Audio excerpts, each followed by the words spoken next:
Olá, eu sou Elisa do canal Elisa Miranda e você está assistindo ao aulão de revisão do Enem 2019 da Team EduTubers, que é um grupo de professores do YouTube que se organizaram para te dar dicas para o Enem deste ano. O link de todos os canais participantes estarão aqui na descrição do vídeo e ele está sendo transmitido simultaneamente em cada um desses canais. E à medida que você vai assistindo, se inscreva em cada um deles. Agora fique com o nosso aulão e sucesso para você em sua preparação para o Enem.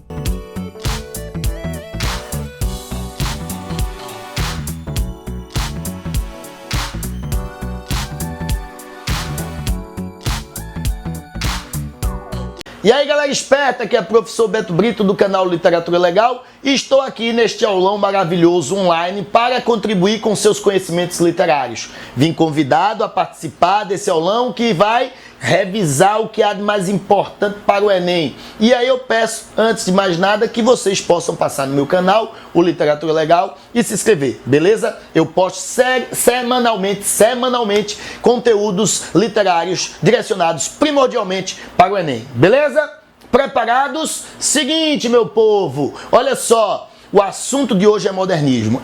Eu apostei em modernismo por quê? Porque desde o Enem passado, certo? Desde os antigos Enems, esse é um dos conteúdos mais respeitados. A gente sabe muito bem que ao mudar o governo, mudou também o modelo de pensamento do INEP.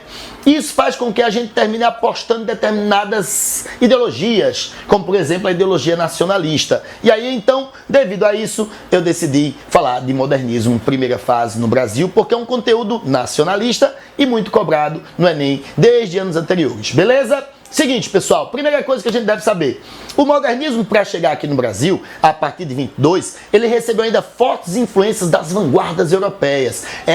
No final do século XIX, para o início do século XX, São Paulo se transformou na cidade mais rica do Brasil. E aí surgiu uma burguesia intelectual que bancou seus filhos para que eles pudessem estudar na Europa. Eles vão para a França. Lá eles se deparam com o quê, pessoal? Com o cubismo, expressionismo, dadaísmo, surrealismo e voltam para o Brasil com pensamento renovado. Querem colocar em prática essas ideias modernistas. Só que aqui eles esbarram numa elite acadêmica erudita que não permite que eles possam mostrar suas ideias. Daí o que é que acontece?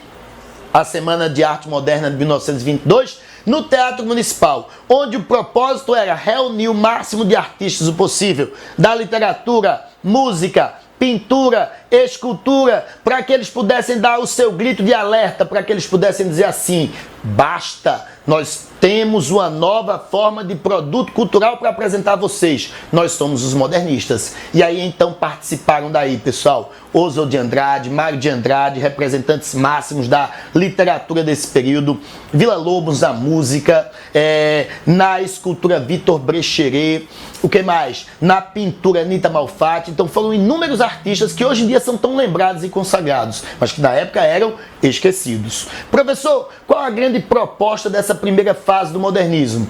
Na verdade, pessoal, eles próprios diziam assim, não sabemos o que queremos, sabemos o que não queremos. Nós não queremos continuar com aquela arte do passado. Agora, o que vai ser?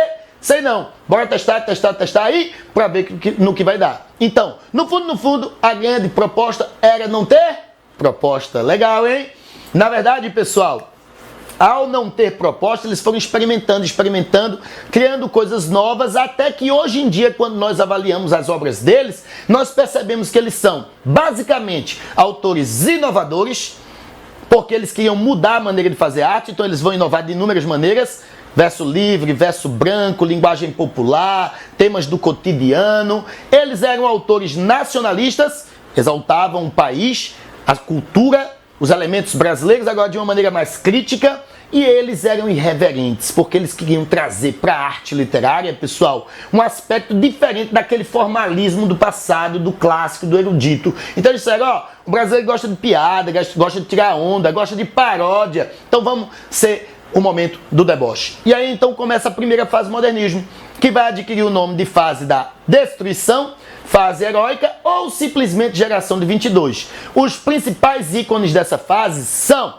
Oswald de Andrade, Mário de Andrade e Manuel Bandeira. Manuel Bandeira, que inclusive não é um dos organizadores da semana, mas contribuiu com aquele poema chamado Os Sapos, que tirava uma onda com os autores parnasianos, ridicularizando os autores parnasianos.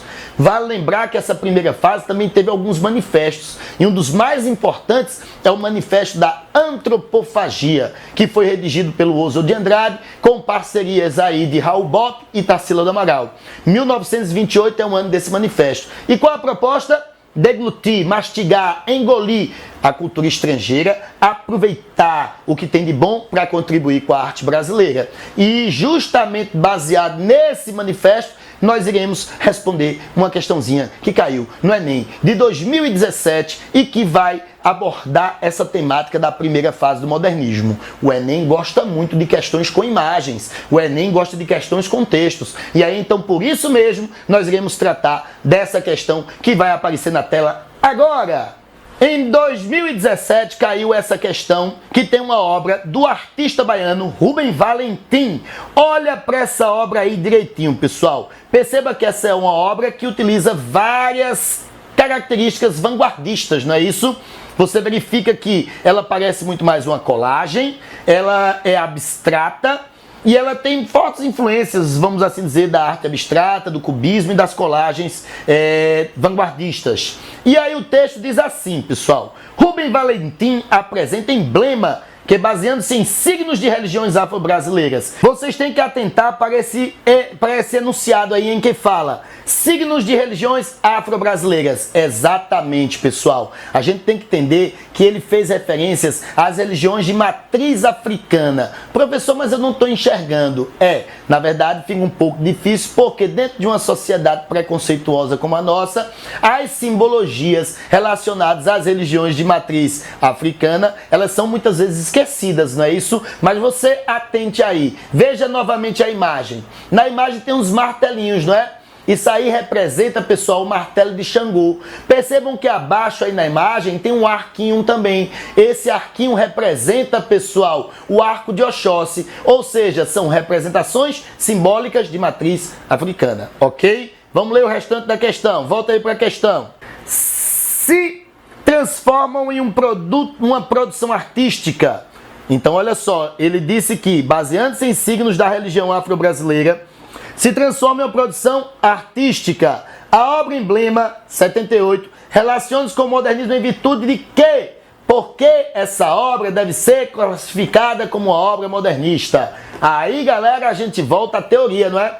Eu falei para vocês que em 1928, o Oswald de Andrade propôs uma deglutição da cultura estrangeira. Então, vamos lá. Se eu pego elementos da cultura vanguardista, que é a cultura estrangeira, e eu incluo nesses elementos coisas brasileiras, eu estou propondo uma união, né? E aí lembra a frase famosa de Oswald de Andrade: só a antropofagia nos une. No sentido de que, pessoal, seria necessário misturar a cultura estrangeira, ou seja, vanguardista, com os elementos brasileiros para fortalecer a arte brasileira. E aí, então, a gente acha facilmente a resposta desta questão, porque estamos falando de antropofagia oswaldiana, elemento vinculado à primeira fase do modernismo, ou seja, as influências vanguardistas incorporadas à cultura nacional. Beleza? Vamos às alternativas. Letra A.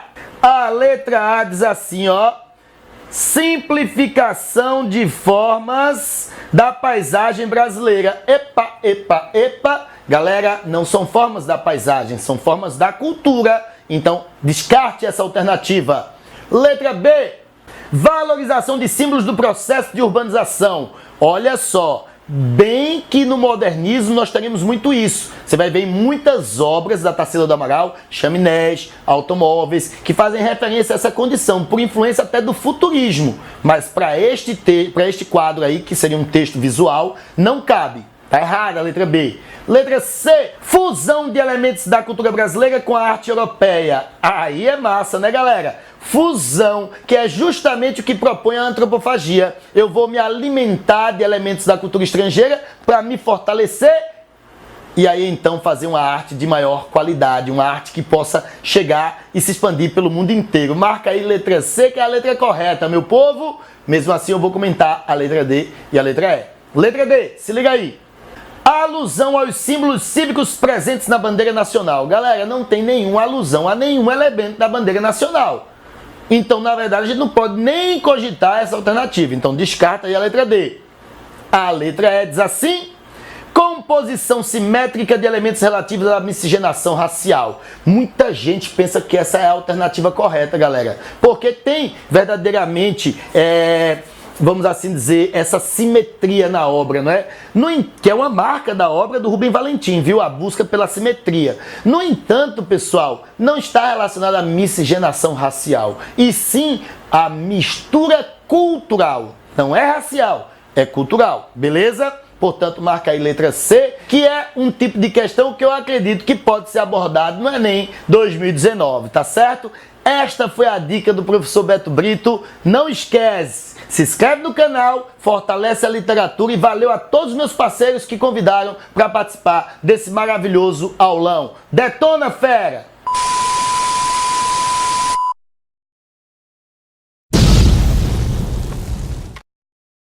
Dando sequência à nossa aula a respeito da globalização, agora nós vamos continuar falando das consequências da globalização para o mundo. No vídeo anterior, nós falamos do conceito que é globalização, como ela surgiu, começamos a analisar as consequências dela para o mundo e caso você não tenha assistido ainda a esse vídeo, é só você clicar no card aqui em cima ou dar uma olhada na descrição desse vídeo para você poder acessá-lo, ok? Muito bem, então agora nós vamos falar desse assunto que está aqui no quadro, globalização e o comércio mundial. É uma sequência do vídeo anterior, como eu já adiantei. Nós vamos falar agora da expansão da produção industrial. Então a globalização, com toda a sua tecnologia e a integração que ela causa no mundo entre o espaço geográfico mundial, ela traz consigo então o aumento da produção industrial.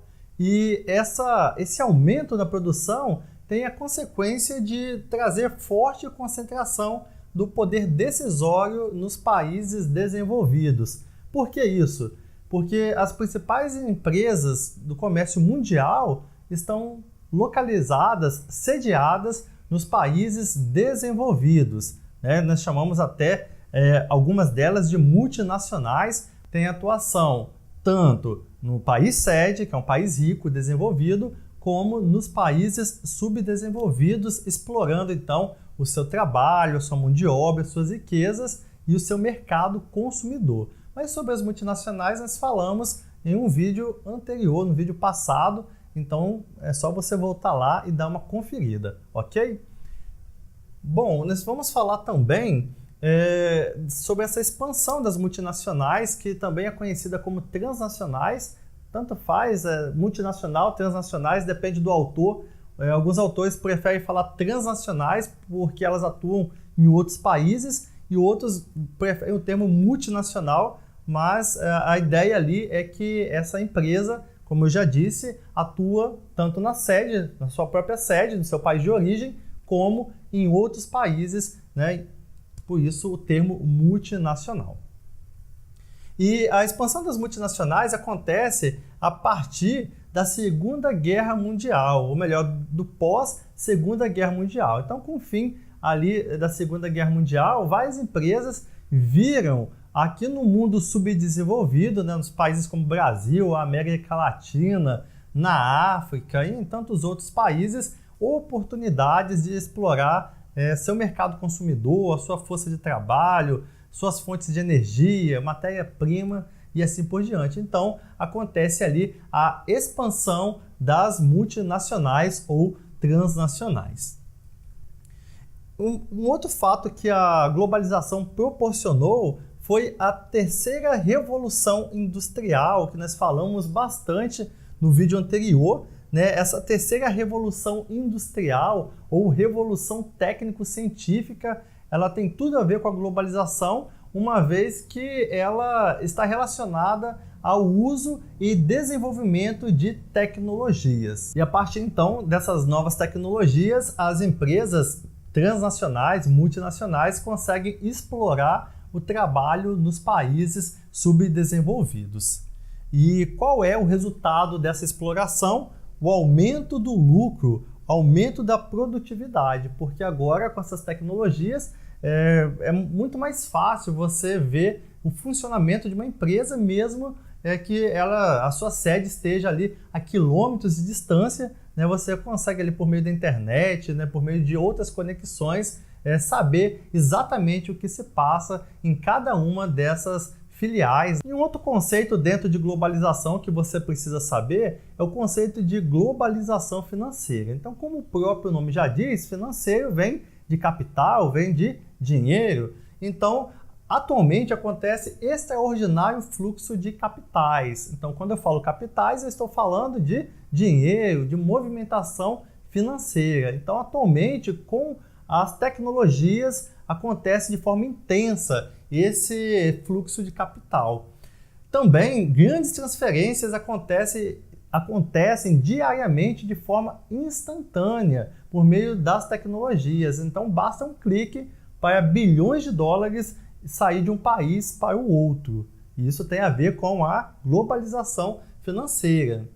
Também podemos falar dos negócios mundiais a partir das bolsas de valores. Então, nas bolsas de valores acontecem ali negociações bilionárias envolvendo grandes negócios pelo mundo e basta um evento acontecer em um país para quebrar, né, diversas bolsas de valores pelo mundo afora, ou para fazer o negócio aquecer e subir vários pontos nas bolsas de valores. Um outro fato que tem a ver com a globalização financeira são as crises financeiras. Por exemplo, recentemente nós vimos uma crise financeira nos Estados Unidos. Os Estados Unidos tiveram ali alguns problemas financeiros e a crise lá atingiu o mundo todo.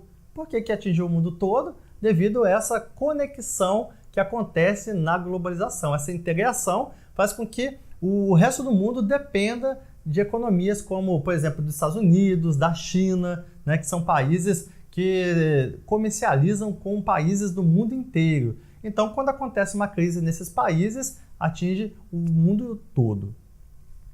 Também podemos falar da livre circulação de capitais. Nós falamos aqui dessas trocas que acontecem de forma instantânea e intensa, mas isso acontece também devido à livre circulação de capitais relacionadas com as leis, aberturas financeiras de cada país. Agora vamos falar da globalização de serviços. As grandes empresas conseguem vender para o mundo inteiro a partir das tecnologias da informação e também de transporte.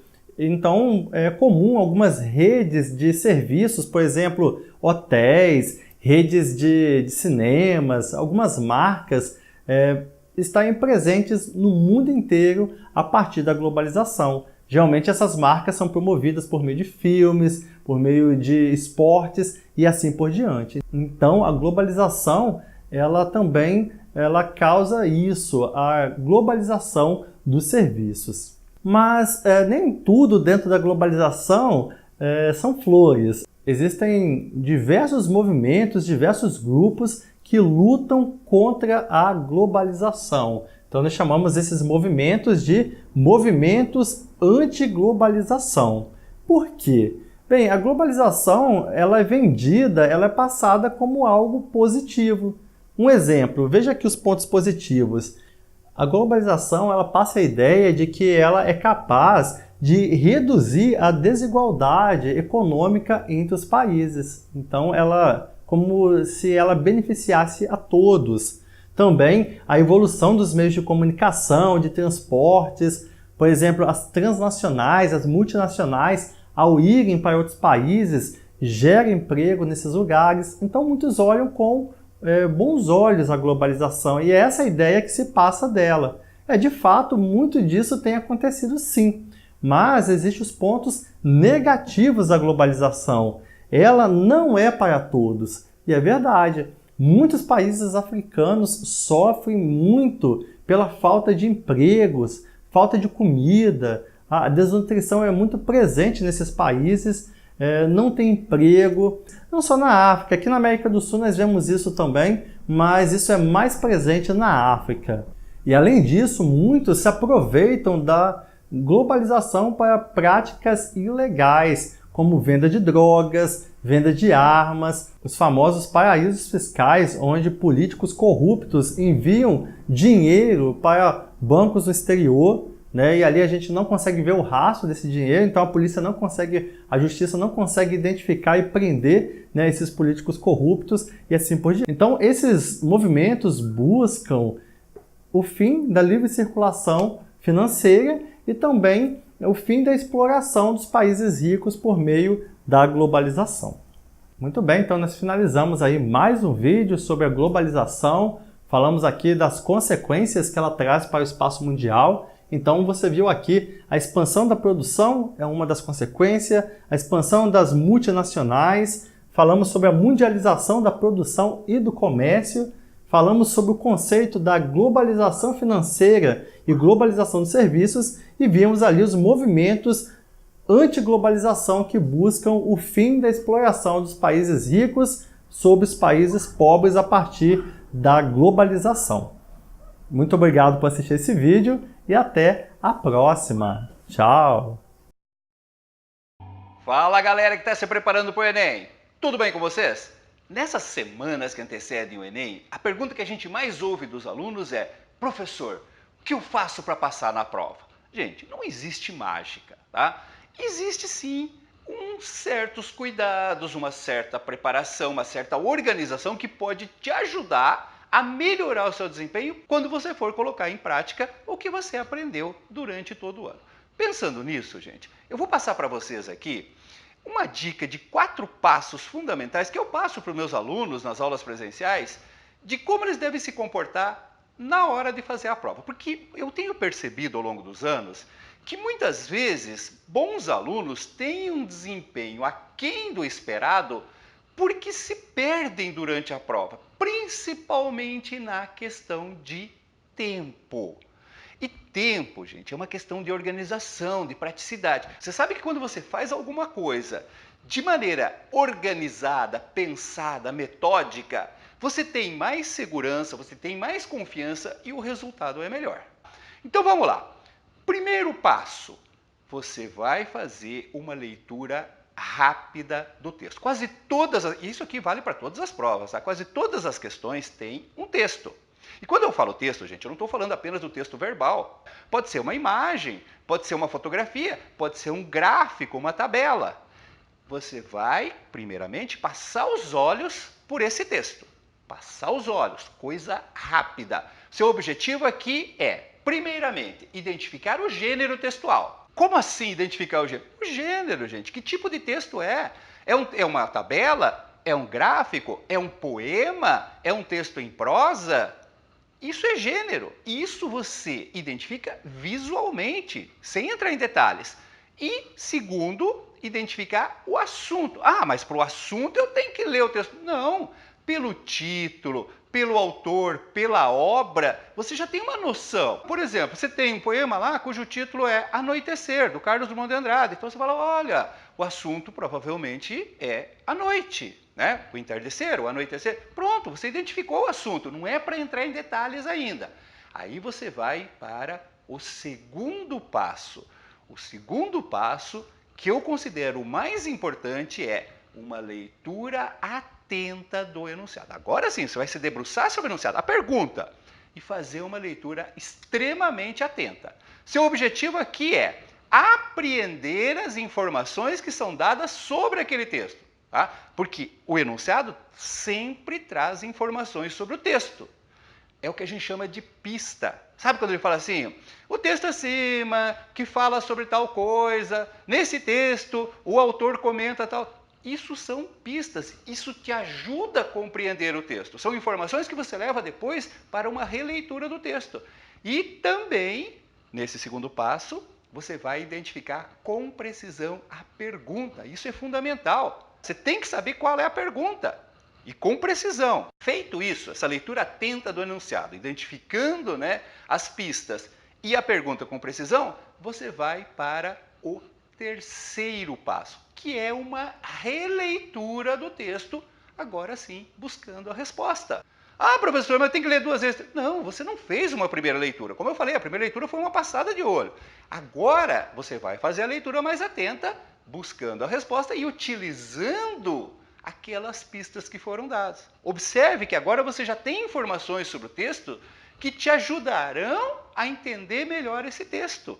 Você já sabe qual vai ser a pergunta. Então, quando você passa os olhos, você tem condições de identificar, é nessa parte do texto que está falando aquele assunto da pergunta. Você grifa, marca. Então, aqui, a ideia é exatamente essa. Primeiro, localizar o assunto da pergunta no texto. Às vezes, o próprio enunciado da questão fala, olha, lendo com atenção o último parágrafo do texto, ou relendo a primeira estrofe do poema. Então, você já sabe que a pergunta está relacionada a esse trecho. Você circula, e aí você faz uma leitura mais atenta desse trecho, fazendo aquele processo que você sabe, né? Grifando as palavras mais importantes, né? Aquelas que têm mais significado para você ali, tá? Aí, depois disso, é que você vai para o quarto e último passo, que é exatamente a leitura atenta das opções em busca da correta. Ah, professor, mas eu gosto de começar pelas opções. Tem problema? Tem. A meu ver, tem. Claro que você é livre para... Se você se sente melhor, tudo bem, mas pensa um pouquinho, é perigoso. De repente você começa pelas... Não, eu começo pelas opções porque às vezes eu mato a questão fácil e tal, né? E eu ganho tempo. Tá. Mas vamos supor que você pega uma daquelas questões cabeludas, como tem geralmente na prova de português, em que você olha para as opções e não vê diferença entre elas. Meu Deus, parece que está tudo certo, né? Não vi nada de diferente entre elas. E aí você tem que voltar para o texto, só que você volta já contaminado por aquelas informações das opções. Você não vai fazer uma leitura precisa, nem do texto, nem do enunciado. Então, esse processo invertido de começar pelas opções é extremamente perigoso. Eu acho que não vale a pena. Tá? E nas opções, 2 conselhos. Primeiro, leia todas as opções. Sabe aquela coisa, você bate o olho, opa, é a letra A, não vou nem perder tempo com isso, eu vou marcar A. Nunca aconteceu de você marcar uma opção, ter quase certeza que tinha acertado, depois perceber que ela estava errada? E aí, quando você vai ver a opção certa, você marcou a A, é a letra D. Você fala, nossa, se eu tivesse lido a D, eu não teria errado. Porque, lendo a D, eu percebo que, na verdade, eu me enganei com a pergunta. Eu pensei que era uma coisa, mas, na verdade, era outra. Se eu tivesse lido a D, eu teria entendido isso. Não vale a pena correr esse risco. Leia todas as opções. Eu acho que é a A, tudo bem, mas eu vou dar uma olhada nas outras. E, outro conselho. Use o método de eliminação, que nós temos falado o ano todo. Questões de múltipla escolha, você tem que usar esse método de eliminação. Eu já falei para vocês. Uma prova de múltipla escolha bem feita, ela tem opções com níveis diferentes. Algumas são muito fáceis de eliminar. É aquilo que a gente marca de verde, né, nos nossos desafios lá. Outras têm um pouco de dificuldade, amarela, e tem aquelas que são mais difíceis, que complicam, vermelha. Então você vai por esse método de eliminação. Se você não conseguir chegar na resposta precisa pelo método de eliminação, pelo menos você chega numa situação de ficar em dúvida apenas entre 2 ou no máximo 3 opções. Vejam, eu não estou aqui oferecendo para você nenhuma fórmula mágica para passar no Enem. Eu só estou oferecendo aqui uma sequência para fazer a prova, para fazer as questões, que irão facilitar o seu serviço, vão permitir que você faça uma prova mais organizada e, consequentemente, com mais segurança, evitando, por exemplo, se perder na questão do tempo, que é um problema muito sério para quem tem que fazer uma prova longa como é a prova do Enem, num tempo tão curto aí. De resto, é com vocês. Entendam, vocês estão preparados. O que vai ser cobrado lá é o que você estudou. Você está preparado. Nós acreditamos em você. Só falta você mesmo acreditar. Então, vai lá e arrasa nessa prova. Um abraço!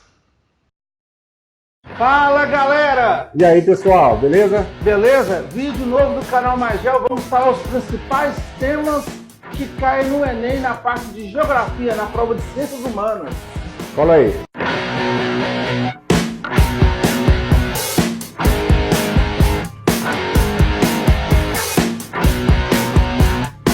Quais são os principais temas, Jorge? Fala para nós.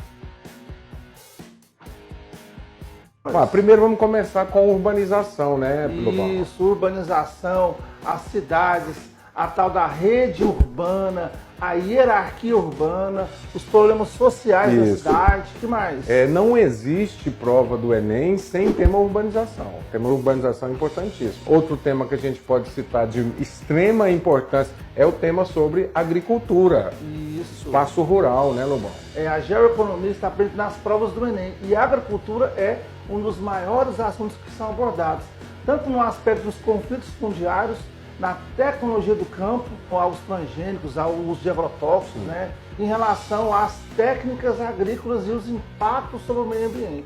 Sistemas econômicos ligados à agricultura, como por exemplo, a gente pode falar, sistema econômico eu quero dizer não, como é que é a relação de produção, capital, terra e trabalho. Isso, o agronegócio, que é a grande propriedade, com a agricultura familiar. Isso. E continuando no tempo da economia, nós estamos tendo um assunto muito importante, que é a industrialização. Lembrando que a gente vai trabalhar sempre a industrialização dos países ricos e a dos países pobres. O que mais, Rocha? A gente vê nessa parte de industrialização a importância das 3 ou 4 revoluções industriais. Tem vídeo no nosso canal falando sobre a indústria 4.0. Isso. E o resultado desse avanço tecnológico no cotidiano de cada um, na geração de empregos. Desemprego estrutural caiu bastante, mostrando a relação, né, da mecanização com a oferta de empregos e também a descentralização industrial. Fordismo, Taylorismo, Toyotismo, né, também Volvismo, né, sistema de relações de emprego, como foi dito aqui, industrialização. População cai bastante também no Enem, é um assunto bastante recorrente, mostrando aí os problemas sociais e o crescimento da população. Isso, análise de gráficos como pirâmides etárias, causas e consequências do envelhecimento da população, isso pode até ser temas de redação de provas que você vai fazer. Previdência, né? Previdência social. E também a gente pode ver a introdução da mulher no mercado de trabalho e a diminuição das taxas de fecundidade. Pode fazer essa relação. Tem 2 assuntos que caem bastante no Enem, que estão muito relacionados, que é transportes e fontes de energia. Analisar os diversos modais de transporte, as diversas fontes de energia e os impactos que elas geram é muito importante para a sua prova de ciências humanas.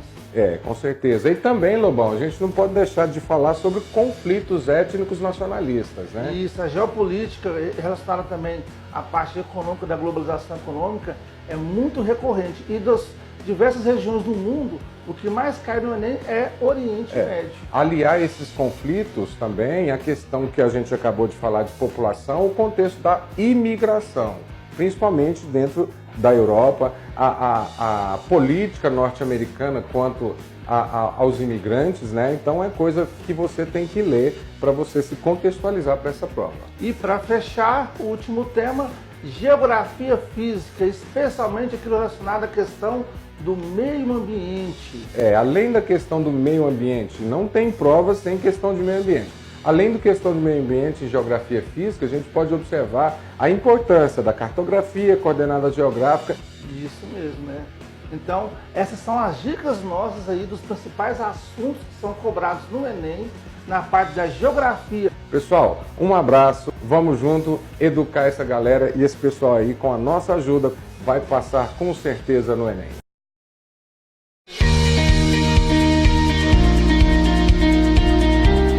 E aí, fofinhos, beleza? Eu sou o professor Jean Brito, do canal Biologia na Veia. Estamos aqui participando desse aulão maravilhoso que reuniu vários professores aqui do YouTube para te ajudar a conquistar teu objetivo nessa reta final aí de preparação para o Enem, tá bom? Pois bem, pessoal, hoje eu vim falar para vocês um pouco a respeito das adaptações de plantas a determinados tipos de ecossistemas. Isso é um tópico marcante que já caiu algumas vezes na prova do Enem, tá? O aluno tem que estar esperto aí para tópicos importantes como esse. Ecologia cai bastante na prova do Enem, né? Eu vou falar para vocês especificamente hoje a respeito de um tópico, volto a repetir, tá, gente, que já caiu algumas vezes na prova do Enem. Adaptações de planta. O que é que eu coloquei aqui para vocês, ó? Adaptações de plantas, ambientes de clima árido ou semiárido. A prova do Enem já cobrou várias vezes esse tipo de adaptação. O que a planta pode fazer para economizar água, para vir a perder menos água para o ambiente, para conseguir captar melhor água no ambiente?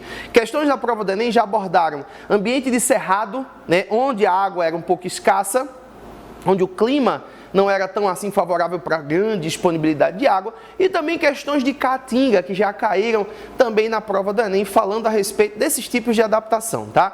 Vou comentar aqui algumas rapidinho para vocês e logo depois a gente parte para resolver duas questõezinhas sobre esse tópico da prova do Enem, questões que já caíram na prova do Enem relacionadas a esse assunto, tá bom? Então vem comigo aqui, ó, percebam, uma das adaptações que eu coloquei aqui para vocês de plantas para viver em ambiente de clima árido ou semiárido é a raiz axial e profunda. A raiz axial, gente, é aquela raiz que tem o eixo principal. Se ela é uma raiz profunda, ela vai conseguir captar água em diferentes camadas do solo. Então, essa é a raiz típica de planta adaptada a ambiente que tem menor disponibilidade de água. Tá? A raiz fasciculada, geralmente, ela é mais superficial, não traria uma boa adaptação, tá bom? Folhas reduzidas a espinhos. Isso acontece, por exemplo, gente, no mandacaru, numa palma, plantas que têm folhas reduzidas a espinho, consequentemente o número de estômatos fica um pouco menor, já que não tem uma superfície de folha grande. Nesses casos, essas plantas passam a ter o caule como principal órgão de fotossíntese, né? É o caule cladódio que existe no mandacaru, que existe na palma, é um caule verde que armazena água em sua estrutura, tá? Então, a folha reduzida a espinho seria também uma outra adaptação que a gente poderia encontrar em plantas, que termina diminuindo a transpiração estomatar desses vegetais. Mais uma adaptação seria, ó, plantas com folhas caducas, que nós chamamos de caducifólias, são aquelas plantas que perdem suas folhas em determinada época do ano, sim, isso também existe na caatinga, por exemplo, a gente ouve muito falar desse tipo de planta para floresta temperada, né? Mas ambiente de clima árido ou semiárido também tem esse tipo de característica, planta com folha caduca, é a folha que cai em uma determinada época do ano, nesses casos vai cair mais no período de estiagem, tá? O caule suculento, tá, gente, que é um caule que armazena água em boa quantidade, como por exemplo, nós encontramos na planta barriguda, né, que é uma planta também adaptada a esse tipo de ambiente de clima árido ou semiárido, tá? Estômatos dentro de criptas também seria uma ótima adaptação, né? Uma vez que se o estômato está dentro de cripta, a luz não incide diretamente sobre ele. Consequentemente, ele vai ficar mais tempo fechado e a taxa de transpiração da planta vai ser menor também. Então, tudo isso é adaptação de planta, tá, gente? Ó, estômatos que fecham rapidamente, só isso já é adaptação. Se o estômato fecha rápido, já faz com que a planta não perca muita água por transpiração estomatar. Caules tortuosos, tá, gente? Que é uma coisa muito comum de ambiente que tem um clima com falta de água ou com algum tipo de nutriente no solo que não está em boa quantidade. Os caules, eles tendem a crescer de forma tortuosa, né? Às vezes até buscando o solo novamente, tá? Isso é bem característico de planta que vive nesse tipo de ambiente. Casca grossa, né? Que termina puxando a ideia para o subespesso. Suber, cutícula, casca, tá, gente? Contém componentes impermeabilizantes. Quanto mais grossa for essa estrutura, consequentemente, menor a taxa de transpiração através dela, tá? Então, isso aqui faz a planta transpirar menos através de sua superfície. Fisiologia canta, gente, que eu esclareci aqui embaixo, ó, estômatos fechados de dia e abertos à noite, a maioria das plantas faz o contrário disso. A fisiologia Kahn também é uma característica que termina promovendo uma ótima adaptação da planta a ambiente de clima árido ou semiárido, tá? Ó. Gemas com pilosidades, né, que favorecem, essa aí já caiu na prova do Enem, tá? Essas gemas com pilosidades dificultam a perda de água por transpiração. Quando os pelos estão presentes, tá, gente? Seja nessa gema com pilosidade, seja pelos presentes em criptas estomáticas, ó. Quando os pelos estão presentes, o vapor d'água toca nesses pelos, a água condensa e ainda permanece na planta. Gente, essas são adaptações para plantas que conseguem viver bem em ambiente onde a disponibilidade de água não é tão boa, tá? Detalhe, uma planta, ela não precisa ter todas essas adaptações. Basta ela ter algumas dessas adaptações, você já coloca ela como sendo uma planta adaptada a ambiente de clima árido ou semiárido, tá bom? Para fechar com chave de ouro essa nossa aula aqui, mostrando para vocês bem como é que isso pode ser abordado em provas do Enem, trouxe aqui duas questõezinhas para a gente revisar agora, tá? Vamos ver o que é que a primeira questão trouxe. Essa primeira questão que a gente vai fazer, pessoal, foi da prova do Enem de 2014. Percebam, a questão que fala sobre o Cerrado, uma região de Cerrado, possui lençol freático profundo, estação seca bem marcada, grande insolação e recorrência de incêndios naturais. Então, pessoal, preste atenção que a questão falou em seca, incêndio natural, coisa bem característica do Cerrado, tá? É assim, Nem sempre que a questão estiver falando sobre falta d'água, essa questão vai estar se referindo à caatinga. Prova do Enem já citou algumas vezes cerrado e ambiente com falta de água, ambiente seco também, tá? Vamos continuar. 5 espécies de árvores nativas com as características apresentadas no quadro foram avaliadas quanto ao seu papel para uso em projetos de reflorestamento dessa região. Pessoal, chama a atenção para vocês, para o enunciado dessa questão, que citou árvore. Árvore que vai ser usada para reflorestamento, tá? Então, isso aí vai ser fundamental para a gente chegar a uma proposição, para tirar uma dúvida que a gente pode ter, por exemplo, nessa questão, tá? Característica da superfície foliar e da profundidade da raiz. Pessoal, a profundidade da raiz a gente já comentou para vocês aqui nessa aula. Raiz tem que ser axial e profunda. Então, você já poderia descartar aí a árvore 1, a árvore 3 e a árvore 4, que está dizendo que a profundidade é baixa, a profundidade tem que ser alta. Aí o aluno ficaria em dúvida entre planta com folha coberta por cera e folha reduzida a espinho. Como a questão fez referência à árvore do cerrado, no cerrado já não é tão comum assim a gente encontrar cladódio, mas o cladódio não caracteriza uma árvore, tá, gente? Então, se eu estou falando de árvore, eu não vou estar falando do caule cladódio. Então, essa folha reduzida a espinho está muito associada a esse tipo de caule. Então, a folha recoberta por cera seria uma coisa muito mais comum da gente encontrar no cerrado, tanto que essa recobertura de cera maior e a cobertura de suber maior também dá uma certa proteção contra esse incêndio e essa cera dá uma impermeabilização na superfície. Como o texto fez referência à árvore, a alternativa melhor aí para a gente marcar seria a da árvore 2, ó, folha coberta por cera e profundidade da raiz alta. Resposta certa, letra B de bola. Vamos ver um outro exemplo de questão também do Enem abordando esses tipos de adaptação. Nessa questão de número 2, nós temos aí, ó, em uma aula de biologia sobre formação vegetal brasileira, a professora destacou que em uma região a flora convive com condições ambientais curiosas. As características dessas plantas não estão relacionadas à falta de água, mas com as condições do solo, que é pobre em minerais, ácido e alumínio. Além disso, essas plantas possuem adaptações ao fogo. Gente, nesse caso, essa questão faz referência ao cerrado, como claramente a gente pôde ver aí.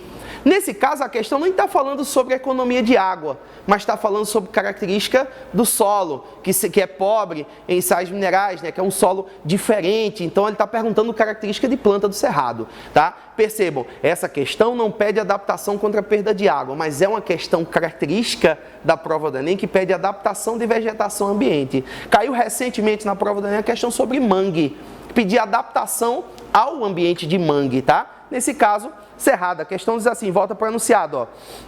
As características adaptativas das plantas que correspondem à região destacada pela professora são... Aí você tinha que chegar à conclusão que o ambiente é o cerrado, por quais características? Volta para o enunciado, pelas condições do solo, pobre em minerais, ácido, rico em alumínio. O próprio enunciado trouxe dicas e principalmente queimadas constantes. Queimadas constantes espontâneas ocorrem no cerrado, tá? Raízes brotam logo após uma queimada. Isso é muito característico do cerrado, tá? Vamos lá. Letra A, raiz escora e respiratória. Gente, isso aí já caiu em provas do Enem e outras questões. Isso aí é adaptação para mangue, tá? Não é adaptação para cerrado.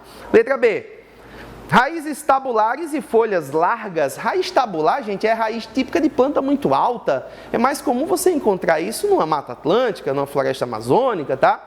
Folha larga também, principalmente, né? Letra C diz assim, casca grossa e caules retorcidos, isso é bem específico de cerrado. Nesse caso, a casca grossa, como o texto se referiu, não teria tanto a ver a economia de água, que favorece também um pouco de economia de água, mas isso aí protege muito contra incêndios naturais, tá? Os galhos retorcidos é pela carência de algum componente no solo, poderia ser água, mas pode ser sais minerais também, tá bom? Letra D dizia assim, ó, raízes aéreas e perpendiculares ao solo, gente, se o solo nem é tão favorável assim, raiz aérea não é muito comum não. Raiz aérea é mais para planta que vive sobre outra planta, por exemplo, tá? Não seria o caso, pode descartar. E letra E, folhas reduzidas ou modificadas em espinhos. Essa letra E, tá, gente, seria uma adaptação para caatinga, seria uma adaptação para planta que vive em ambiente climárido ou semiárido, como a gente comentou agora há pouco. Pois bem, gente, essa foi a nossa aula para o aulão aqui em conjunto com essa turma do YouTube super legal, tá bom? Sugiro que vocês se inscrevam em todos os canais aqui dos participantes desse aulão. Um grande abraço para você e ótima prova!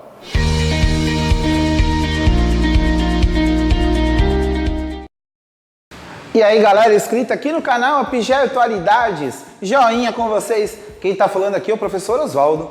E em conversa com alguns professores, nós resolvemos lançar um aulão e nos intitulamos Team YouTubers. Ou seja, alguns professores do YouTube Educação resolveram criar este aulão para vocês, aonde vai envolver todas as disciplinas das ciências humanas, das matemáticas e suas tecnologias, das linguagens e códigos, das ciências naturais e, é claro, também da redação, com dicas muito bacanas, tá? E nós estamos trazendo aqui para vocês uma super dica e também vamos trazer um conteúdo muito legal para vocês estudarem.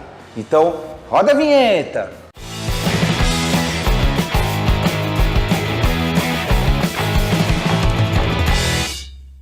Galera, se vocês quiserem mitar na prova do Enem, nós vamos passar uma dica muito importante aqui para vocês, tá? Nós colocamos aqui 3 pontos importantes que vão ser abordados na geografia, tá?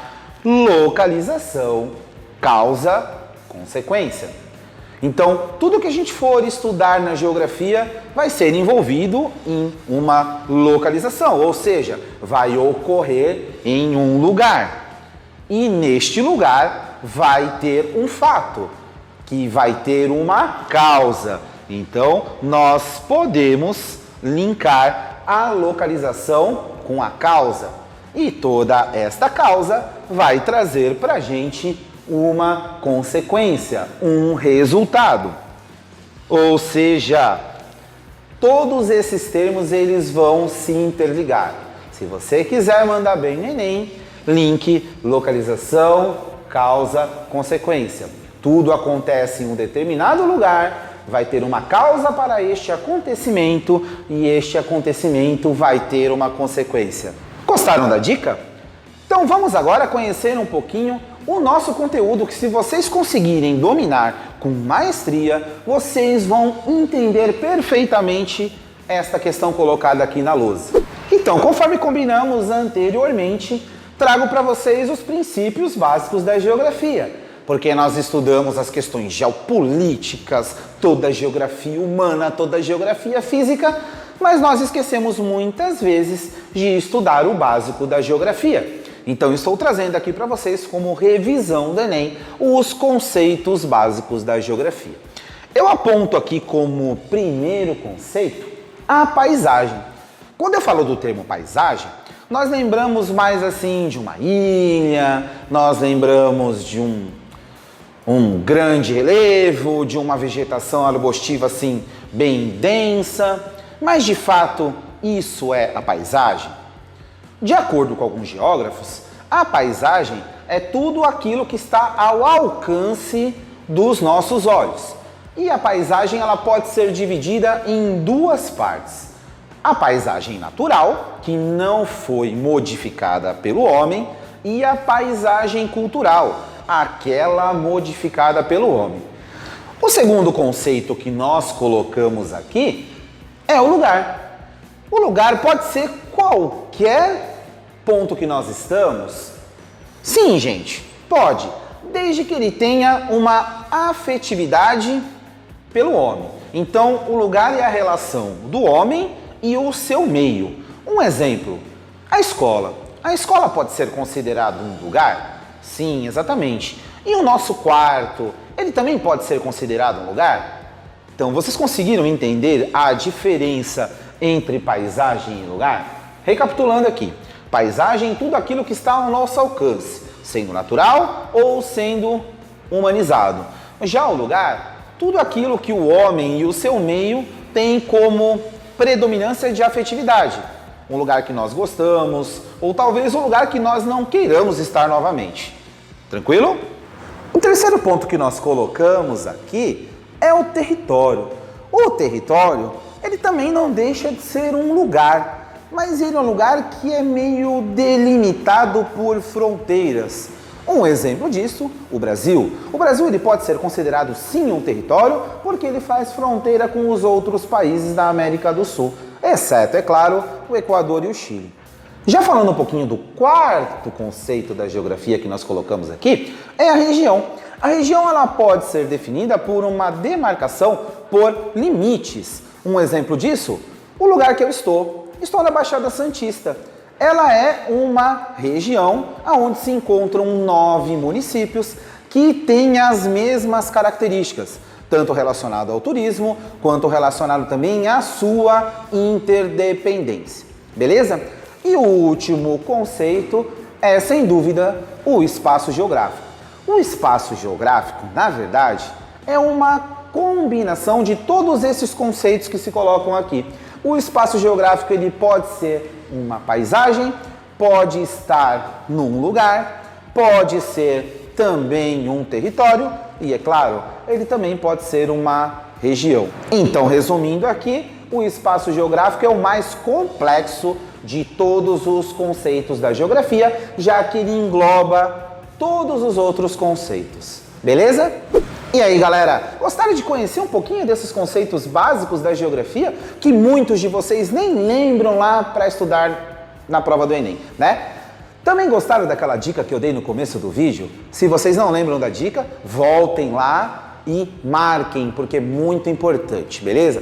Não deixem de curtir e compartilhar todos os canais deste aulão, porque é muito importante não apenas para nós, professores do YouTube, mas para vocês, estudantes, que vão nos ajudar a democratizar a educação, beleza? Quero agradecer a todos os meus colegas pelo convite e teremos muito mais vídeos aí, beleza, galera?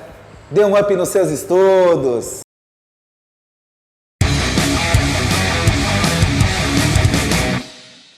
E aí pessoal, tudo bem? Aqui é o professor Jefferson do canal Heavy Metal Mática, o canal de matemática mais metal da internet.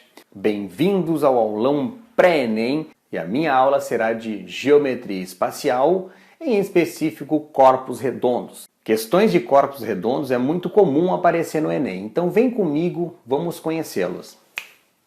Temos aqui cilindro. O cilindro possui duas bases circulares congruentes, né? Em que a área da base é a área do círculo, πr². Então mostra para vocês o raio e a altura e, como disse, possui duas bases circulares congruentes. Então a área da base é a área do círculo πr². A área lateral é dada por 2πr vezes h e a área total, que seria a área de toda a figura, é o dobro da área da base por ser duas bases mais a área lateral. Já o volume é a área da base multiplicada pela altura. Agora o cone. Vamos olhar o cone, que possui uma base, vértice, e essa medida que vem do vértice até aqui é chamada de geratriz. Então veja bem, geratriz, raio e altura, formando 90 graus. Então tem um triângulo retângulo onde eu posso aplicar o quê? O Teorema de Pitágoras. Que o Teorema de Pitágoras será útil para algum cálculo envolvendo a geratriz. Bom, a área da base do cone é a área do círculo também, πr². A área lateral é dada por π vezes r vezes geratriz. E a área total é só a área da base mais a área lateral. Por ter só uma base, o cilindro tem duas, por isso o 2 aqui. E aqui só tem uma, no caso é só uma base. O volume é dado por área da base vezes altura dividido por 3. Bom, já a esfera é mais tranquila de trabalhar porque tem duas fórmulas. A área total, que é 4πr², e o volume, que é 4πr³ sobre 3. Bom, e essas três figuras aqui já apareceram outras vezes no Enem. Não vai ser surpresa para ninguém se aparecer de novo em uma questão. Com isso eu quero comentar uma questão do Enem que eu acho muito interessante de geometria espacial envolvendo algumas dessas figuras ali. Vamos ver então? Em um casamento, os donos da festa serviam champanhe aos seus convidados, em taças com formato de um hemisfério, na figura 1. Porém, um acidente na cozinha culminou na quebra de grande parte desses recipientes. Para substituir as taças quebradas, utilizou-se um outro tipo com formato de cone, figura 2. No entanto, os noivos solicitaram que o volume de champanhe nos dois tipos de taça fosse igual. Sabendo que a taça com formato de hemisfério é servida completamente cheia, a altura do volume de champanhe que deve ser colocado na outra taça em centímetros é de... E ali estão as alternativas. Então, pessoal, veja bem. Situação seguinte. Bom, eu não sou muito bom de desenho, tá? Tanto que é que esse aqui é o desenho original. Eu fiz no quadro aqui mais ou menos parecido com esse. Então, a taça que está sendo servida era desse tipo aqui, uma taça em formato de hemisfério, ó, meia esfera. E aconteceu um acidente que quebraram algumas taças desse tipo e foram servidas nessa aqui, tá? Então, no desenho mostra direitinho o raio, né, dessa taça aqui em formato de hemisfério e também o raio, né, daquele volume de champanhe que está aqui, está em forma de cone, ó, o raio também é o mesmo daqui 3, tá? E quer saber o quê? Quer saber esta altura aqui, a altura desse volume aqui de champanhe em forma de cone, né? Que será servido agora. Em que altura a taça será servida, certo? Então essa altura. Reparem uma coisa, um detalhe. O volume de champanhe tem que ser igual. Igual. Então vamos utilizar o que nós temos aí do problema. Volume igual, raio igual, falta altura. Como é que encontramos o volume dessa taça aqui? Nós sabemos que tem que ser igual, mas o volume dessa taça não sabemos. É uma taça em formato de hemisfério, ou seja, meia esfera. Portanto, calculando o volume de uma esfera, que é 4πr ao cubo sobre 3, certo? 4πr ao cubo sobre 3 é o volume de uma esfera, mas eu tenho que fazer o quê? Eu tenho que pegar esse volume, eu tenho que pegar o volume de uma esfera com aquele raio e dividir por 2 para achar este volume de champanhe. Então vamos lá. Primeiro, vou seguir aqui, ó, volume. 4π, 3 ao cubo sobre 3. Volume. 4π, 27 sobre 3. Volume. 4, aqui eu posso dividir por o 27 por 3 dá 9.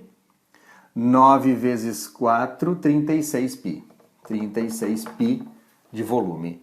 Sabendo que esse é o volume de uma esfera e eu quero saber a metade desse volume, que é o volume da taça que estava ali. Ou seja, volume, vou colocar assim um desenho aqui de uma taça hemisférica, vamos supor, tá? É 18π. 18π centímetros cúbicos, tá? É o que eu sei até o momento. É o que nós sabemos, certo? Nós sabemos que esse volume aqui é 18π. Este também é. Mas o que o problema me pede? A altura deste volume aqui, certo? Qual é o volume do cone? O volume do cone. Área da base, πr ao quadrado. Vezes a altura, que eu não sei, dividido por 3. Esse é o volume do cone. Esse volume é igual a 18π. Bom, o que nós temos aí? O raio que é 3. Π, 3 ao quadrado vezes a altura sobre 3 igual a 18π. Eu posso fazer o quê? Eliminar esses dois π's para me ajudar. O que mais eu posso fazer? 3 ao quadrado é 9. 9 dividido por 3 é 3. 3h igual a 18. Logo, eu vou encontrar a altura. A altura é igual a 18 dividido por 3. A altura é igual a 6 centímetros. Então, a resposta desse problema, h é igual a 6. A altura é igual a 6, certo? Eu espero ter ajudado com esse vídeo. Se você gostou desse vídeo, vai lá no meu canal e se inscreve. O link está aqui na descrição. Aproveitem o resto do aulão. Bons estudos a todos e até a próxima.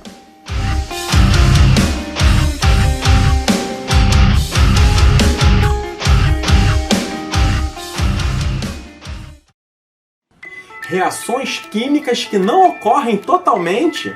Hoje vamos estudar rendimento.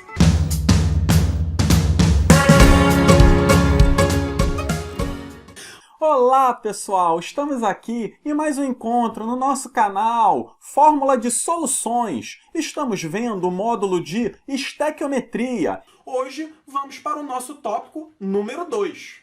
Quando nós falamos de rendimento de uma reação, nós temos que pensar que ela não ocorre totalmente. Vamos ver aqui o exemplo.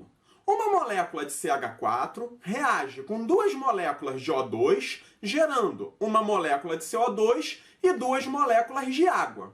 Nós temos que pensar aqui que essa reação química, quando se processa, não é uma molécula que reage com duas, mas um mol de moléculas, um número muito grande de moléculas. E algumas moléculas dos reagentes, elas podem não gerar o produto, não tendo, então, 100% de rendimento.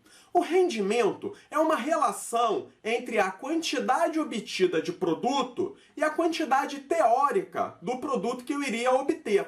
Mas eu não quero que você aqui grave ou decore nenhuma outra fórmula a mais. Eu vou lhe ensinar a resolver os problemas utilizando uma simples regra de 3. Vamos lá! Exemplo 1.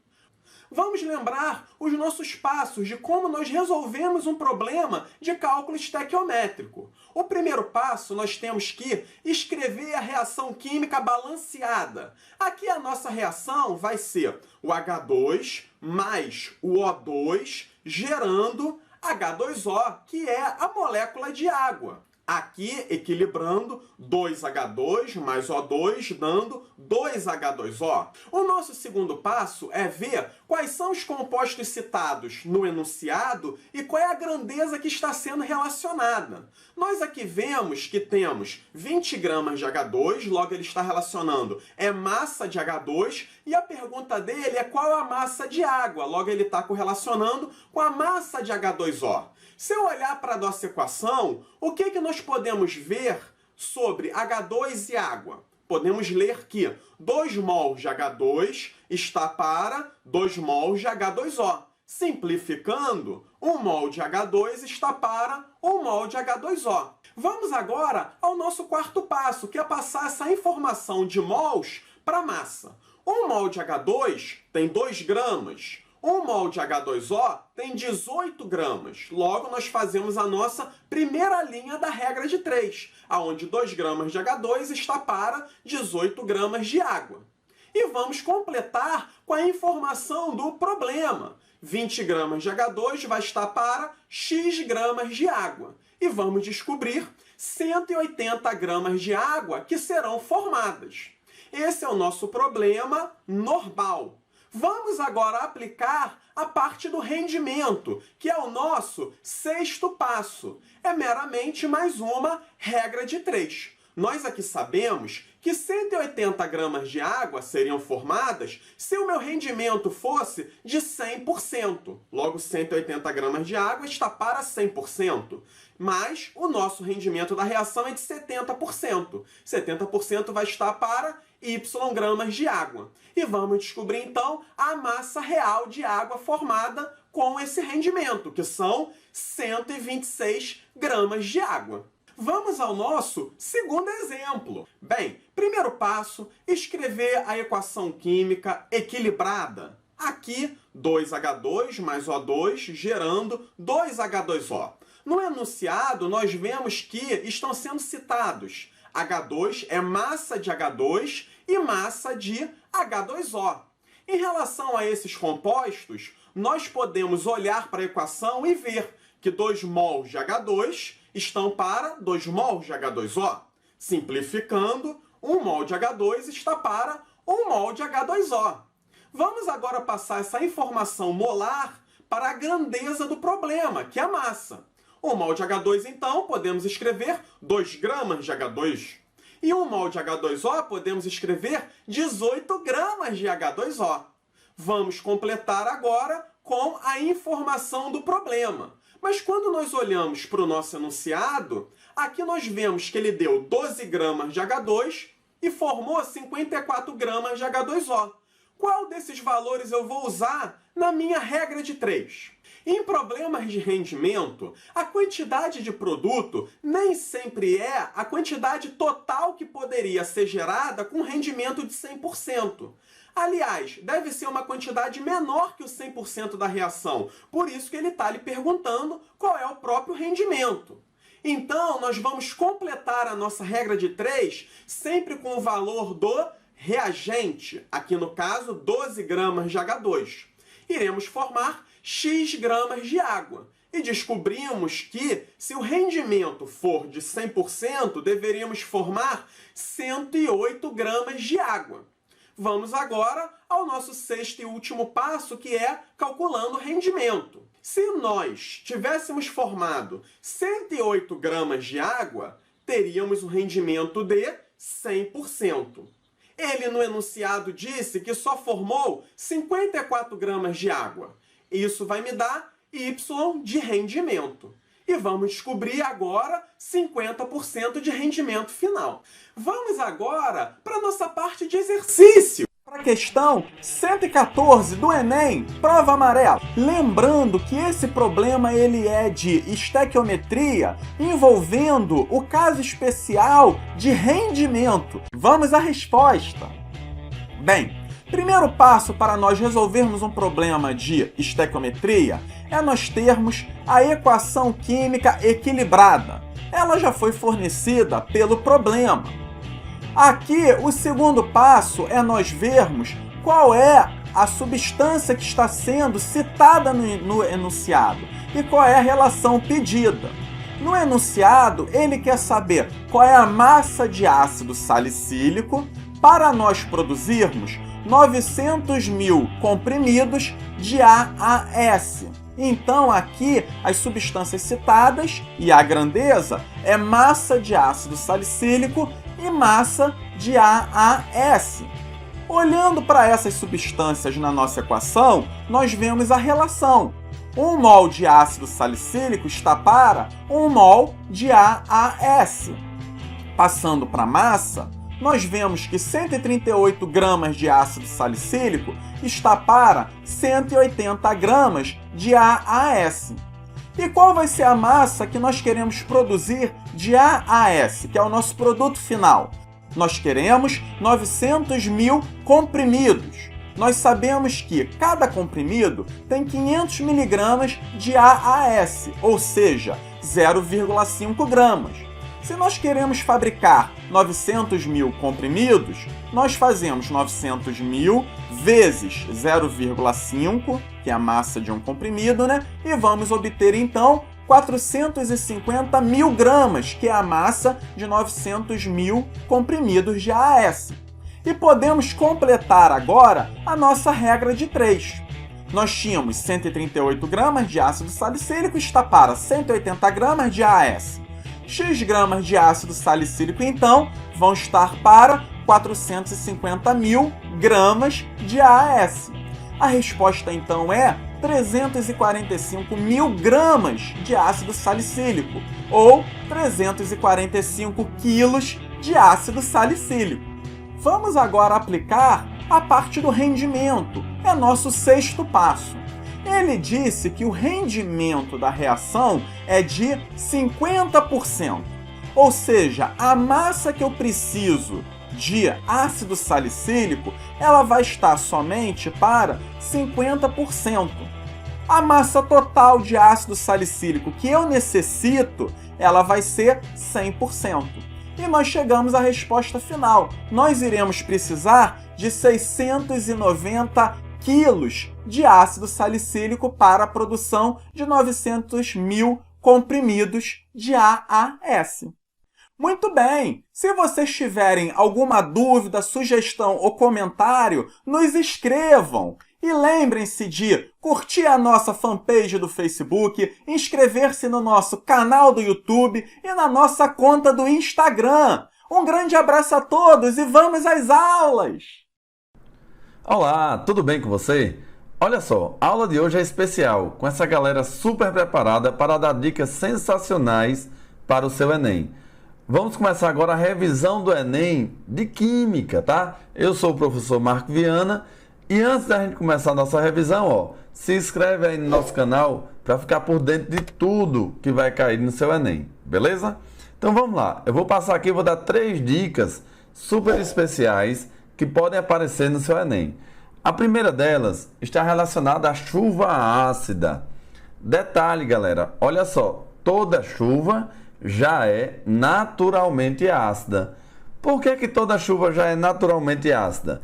Porque na atmosfera nós temos o dióxido de carbono. dióxido de carbono, CO2. CO2 é um óxido. Como o carbono é um ametal, então ele vai formar um óxido ácido.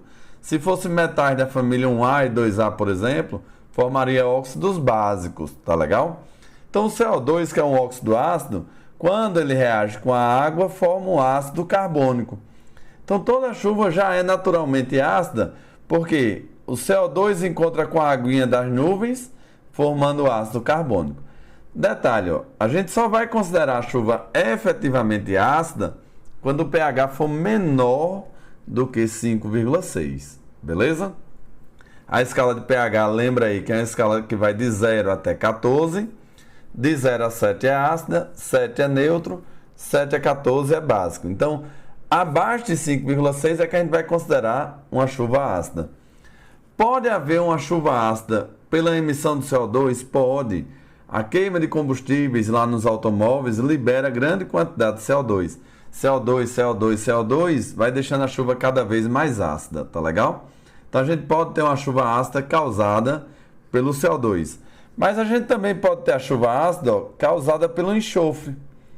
E o enxofre vem da onde? Vem da queima de combustíveis fósseis, derivados do petróleo, óleo diesel, gás natural, aí a gente tem o carvão também.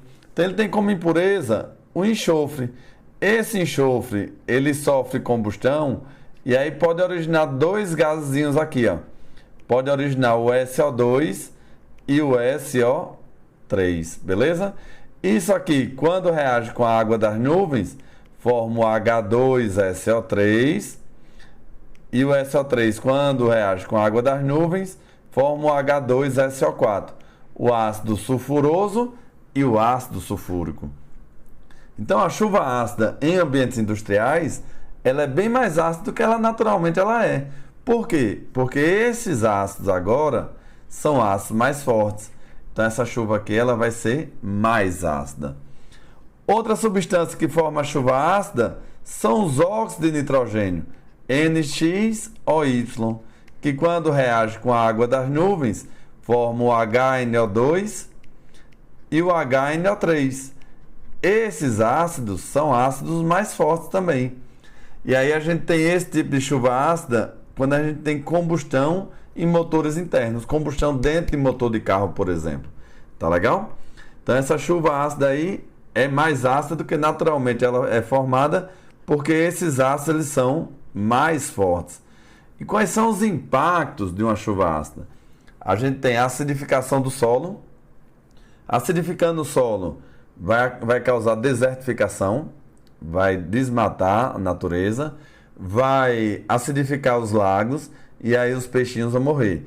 Então, principais impactos: destruição da fauna e da flora. A gente também ainda o ataque a monumentos à base de calcário, onde há uma desconfiguração total dos dois, beleza? Então a primeira dica, chuva ácida, em especial óxidos ácidos, mas dá uma olhada também em óxidos básicos e óxidos anfóteros, principalmente o Al2O3, beleza? Anfótero quer dizer que reage com ácido ou reage com base, beleza? Então essa foi nossa dica número 1.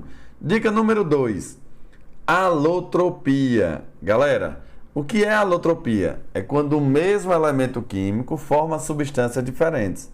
E aí nós temos 4 elementos que têm essa característica, que é o carbono, o oxigênio, o fósforo e o enxofre, beleza? Então esses 4 elementos, eles formam substâncias alotrópicas. Quais são as formas alotrópicas do carbono? Grafite, diamante, fulereno e grafeno. Do oxigênio, O2 e O3. Do fósforo, fósforo branco e vermelho. Existe também o negro, mas o negro não aparece nos nossos vestibulares, tá legal? E o enxofre é a forma rômbica e monoclínica. E aí eu quero chamar a atenção para vocês, em especial as formas alotrópicas do carbono. Nós temos aqui a estrutura do diamante, tá legal? Aqui, ó, diamante. O grafite. Galera, o diamante é o material mais duro que a gente conhece. Dureza é a capacidade de riscar um outro material, joia? E o grafite são redes de carbono. E aí, à medida que a gente vai escrevendo, estas camadazinhas aqui, ó, estas redinhas aqui, elas vão ficando no papel da gente, tá legal? Então, como se fosse descapando mesmo o material. E aí chegou em 2011, foi descoberto o grafeno. O que é o grafeno? É você pegar uma redinha dessa só aqui, e aí você tem o grafeno. Se você enrolar como um tubinho aqui, você vai ter um nanotubo de grafeno. Galera, o grafeno especial, ele tem uma característica que está sendo muito cobrada nos vestibulares. Qual é a característica? Olha só, aqui eu tenho um elemento carbono, carbono, carbono, carbono. Este carboninho do meio aqui, ele está fazendo quantas ligações? 3. Mas a gente sabe que o carbono ele é tetravalente. Então quer dizer que ele tem uma dupla ligaçãozinha aqui. Aí se eu pegar esse outro carbono, ó, tá faltando uma ligação, uma dupla, uma dupla, uma dupla, uma dupla. Note que nós temos duplas alternadas, dupla simples, dupla simples, dupla simples, dupla simples. Isso aí dá uma propriedadezinha chamada de ressonância. Ele permite que esses elétrons, que são elétrons π, eles fiquem alternando. Os elétrons em movimento, eles permitem a passagem da corrente elétrica. Então, a principal característica do grafeno é ser condutor. Ser condutor, ter alta resistência. Então, ele é usado em materiais esportivos aí, porque ele é leve, dá uma alta resistência, tá legal? Ele conduz eletricidade. Então, ele está vindo aí para substituir o silício. Legal? Então, a primeira dica foi lá de chuva ácida. A segunda é a alotropia, em especial grafite e grafeno, tá? Grafite e grafeno são substâncias condutoras de eletricidade. Lembra disso aí. E a última dica da gente é em relação ao tratamento de água. Uma estação de tratamento de água. E aí eu vou fazer um esqueminha aqui para desenhar a estação de tratamento de água. Lá vem a água de um rio. Tá aqui a água de um rio. Ela passa por grades. Então a gente tem uma etapa aqui que a gente chama de gradeamento, tá legal? Aí ela entra em um tanque aqui. O primeiro tanque vai ser adicionado uma substânciazinha chamada sulfato de alumínio, Al2 SO4 3. Esse sulfato de alumínio, quando reagir com a água, vai dar origem a LOH3 mais H2SO4. Beleza ou não? E aí formou essa substância. Galera, a LOH3, ela é uma base. Sendo que essa base aqui, ela é pouco solúvel. Isso aqui, galera, ó, é um gel. É gelatinoso. O que é que esse gelzinho vai fazer? Ele vai entrar aqui na solução e vai formar pontinhos gelatinosos. As impurezas que estão aqui, elas vão se juntar aqui, ó, e vão formar um negocinho chamado de flocos. Então aqui eu tenho duas etapas. A gente tem a coagulação, que vai formar os coágulozinhos, que é isso aqui. Juntando isso aí, vai formar um floquinho, que ele é mais pesado, e aí ele vai passar para outro tanquezinho, passou para outro tanque, e vai ficar em repouso. Essa água em repouso, esses floquinhos aqui, ó, eles vão decantar, tá beleza? Então a gente adicionou sulfato de alumínio para formar esta substância gelatinosa que formou esses floquinhos decantaram. Esta etapa aqui é chamada de floculação. Galera, quando eu deixo em repouso e o material mais denso desce, a gente tem a etapa chamada de decantação. Aí a gente pega a água desta parte de cima, do negocinho chamado de vertedouro, tá legal? Ou seja, já tem bem menos impureza. E aí ele vai passar por uma camada aqui de um filtro. O que é que tem nesse filtro? Galera, esse filtro aqui, ó, a água vai passar por esse filtro. Esse filtro tem três componentes. A gente tem areia, a gente tem o cascalho, que é justamente para reter as impurezas que não foram retidas aqui na decantação. E a gente tem o carvão. É o carvão ativado, beleza? Deixa eu diminuir aqui um pouquinho. Então a gente tem o carvão. carvão, qual é a finalidade dele? É retirar as substâncias organocloradas. Ele vai retirar o cheiro da água, o cheiro e o gosto da água. A água passou, está quase pronta. Vem para um tanquezinho aqui final. Neste tanque final, são adicionadas substâncias químicas. Quais são as substâncias químicas que são adicionadas aqui? É adicionado o cloro, que ele tem qual função? Ser bactericida. É adicionado o flúor, que é para poder combater a cárie, tá? É uma ação preventiva, é uma profilaxia. E é adicionado uma substância básica. Para quê? Para neutralizar esse ácido que foi formado aqui, beleza? E aí a substância básica pode ser o Na2CO3, pode ser o CaO, que é o cal, pode ser a cal hidratada, CaOH2. E aí daqui ele é bombeado para uma estação elevatória, né, uma caixa d'água alta, e daqui vai para casa da gente, beleza? Então, essas etapas de tratamento de água, elas são importantes e já apareceram várias vezes no nosso Enem, joia? Então, eu escolhi esses 3 pontos como os pontos mais importantes para a sua prova do Enem, beleza, galera? Então, olha só o que eu desejo para vocês. Um molde de questões certas. Galera, você não vai precisar nem disso tudo não, tá? Mas eu vou dividir esse molde para toda a galera que está assistindo esse vídeo agora, joia?